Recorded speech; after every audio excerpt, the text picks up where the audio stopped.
The Federal High Court sitting in Abuja has ordered that Kanu be remanded in DSS facility and adjourned his matter to July the 26th and 27th.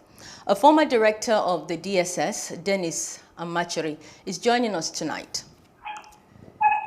Good evening, Mr. Amachari. Good evening. How are you? I'm fine, thank you. Glad you could join us for this. Well, now that Nnamdi Kanu has been arrested, do you foresee any increase in the kind of hostilities we have witnessed in the southeastern part of Nigeria in the last few weeks and months? Well, it's a very dicey situation, and we cannot tell much about what is going to happen or the reaction of his followers. But we have to realize that this was a guy that jumped bail, and outside the bail, he was also making certain statements, which I think the government might have found very, very reasonable. So, well, now that he's back, he will continue with the court case, just like before he jumped the bail. So I don't foresee any strange things coming up. So how should security forces handle any such agitations or protests, as you put them? Normally, we will have people that believe seriously in him to protest. And if it is a violent protest, then of course we know how it goes in this country.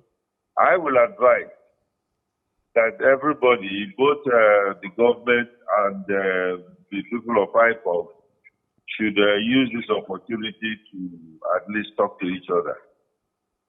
Because it's a dicey period in the nation where different nationalities are all talking about leaving the union. And I think it's time we should talk. Everybody should talk to each other and then, of course, settle it. Well, there are many youth. Well, we've seen youth protests, especially in the southeast, particularly those who believe that this movement by Kanu is their surest hope for a brighter future.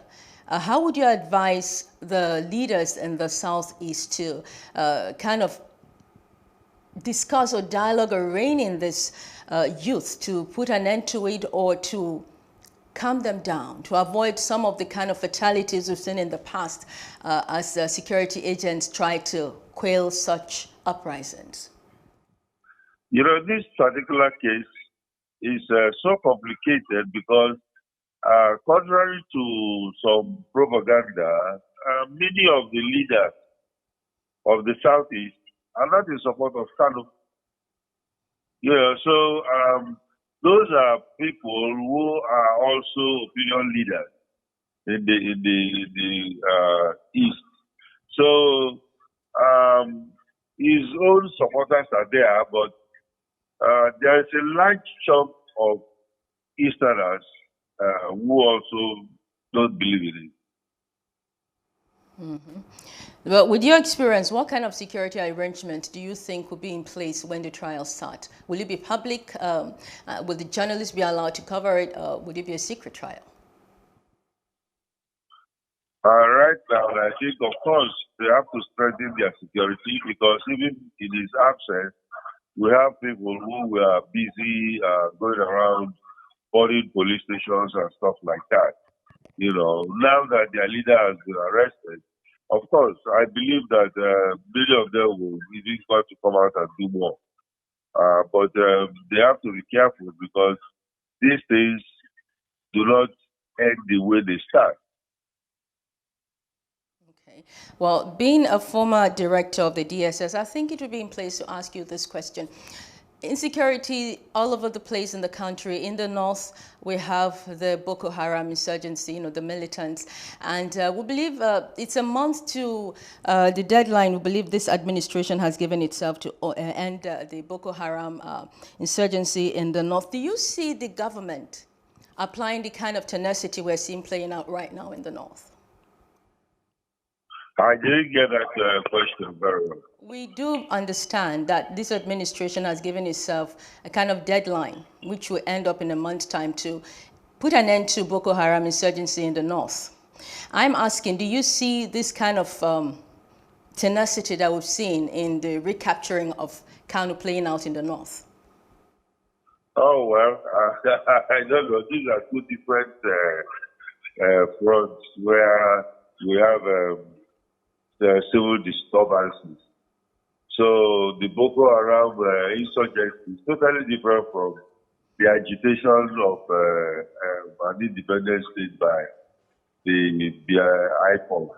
Yeah, but they are both, So, they're both causing trouble all across the different parts of this country. Definitely, those are problems that are facing the government of the day. So that's why I would advise that, instead of opening more battlefronts, it is high time, I think, government sit down with the different agitators. It's not only IPOB. We have in the west, we have in the east, we have in the south, we have in the northeast. So this is time for us to start looking at it properly, closely, and then, of course, try and see if we can make defenses, because it is throwing the country by the edge of a precipice. And I don't think that's the best place we want to be. Well, thank you, Mr. Dennis Amachere, for joining us to take a look at this very, very important issue tonight. Thank you for having me.